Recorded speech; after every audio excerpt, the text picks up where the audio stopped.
समाज साधना न्यूज, समाजहितासाठी सदैव अग्रेसर। आमदार प्रताप पाटील चिखलीकर यांनी एक मोठा खुलासा केला आहे।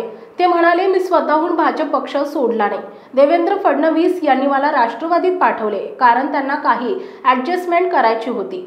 एका सभेमध्ये बोलताना चिखलीकर यांनी अशोक चव्हाणांवर टीका केली आहे। ते म्हणाले, अशोक चव्हाण हे लीडर नाही तर ते डीलर आहेत। फडणवीस मला जिल्ह्यासाठी लीडर मागत होते असेही ते म्हणाले।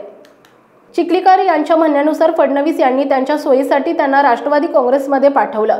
भाजपच्या सभेमध्ये बोलताना त्यांनी अशोक चव्हाणांवर जोरदार टीका केली आहे। अशोक चव्हाण हे लीडर नाहीत तर डीलर आहेत असं ते म्हणाले। फडणवीस यांनी चिखलीकर यांच्या रूपात जिल्ह्याला एक नेता देतो असं म्हटलं, याचा त्यांना आदर असल्याचंही ते म्हणाले। भाजपचे माजी नांदेडमधील खासदार प्रतापराव पाटील चिखलीकर नांदेड जिल्ह्यातील लोहाया आणि त्यांच्या होम पिचवर निवडणूक लढवण्यासाठी पक्षाकडून विधानसभेचे तिकीट मागत होते, परंतु त्यावेळी ते मुंबईत पोहोचले आणि उपमुख्यमंत्री अजित पवार आणि राष्ट्रवादी काँग्रेसचे प्रदेशाध्यक्ष सुनील तटकरे यांच्या उपस्थितीमध्ये अधिकृतपणे राष्ट्रवादी काँग्रेसमध्ये सामील झाले। या घटनेला दुजोरा देताना त्यांचा मुलगा प्रवीण यांनी सांगितले होते की आम्ही मुंबईत पोहोचलो आहोत। माझे वडील त्यांच्या अनेक समर्थकांसह अधिकृतपणे अजित पवारांच्या नेतृत्वाखालील राष्ट्रवादी काँग्रेसमध्ये सामील झालेत।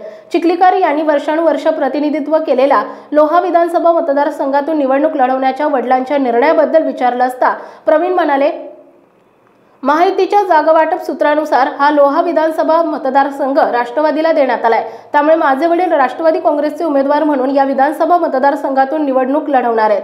प्रतापराव चिखलीकर 2004 मध्ये लोहा विधानसभा मतदारसंघातून अपक्ष आमदार म्हणून निवडून आले। 2009 मध्ये त्यांनी राष्ट्रवादी काँग्रेसच्या शंकरअण्णा धोंडगे यांच्याकडून विधानसभा निवडणूक लढवली होती, ज्यात 9364 मतांनी त्यांचा पराभव झाला। 2014च्या विधानसभा निवडणुकीपूर्वी ते काही काळासाठी राष्ट्रवादी काँग्रेसमध्ये सामील झाले आणि नंतर शिवसेनेत सामील झाले। 2019च्या सार्वत्रिक निवडणुकीच्या 8 महिन्याआधी त्यांनी भाजपमध्ये सामील होण्यासाठी शिवसेना सोडली आणि लोकसभा निवडणूक लढवली, ज्यामध्ये तत्कालीन काँग्रेस खासदार अशोक चव्हाण यांचा 40,000पेक्षा जास्त मतांनी पराभव करून ते एक ताकदवार नेते बनलेत। आपल्या परिसरातील महत्त्वाच्या बातम्या पाहण्यासाठी आमच्या समाज साधना न्यूज चॅनलला YouTube वर सबस्क्राइब करा आणि बेल आयकॉन प्रेस करा।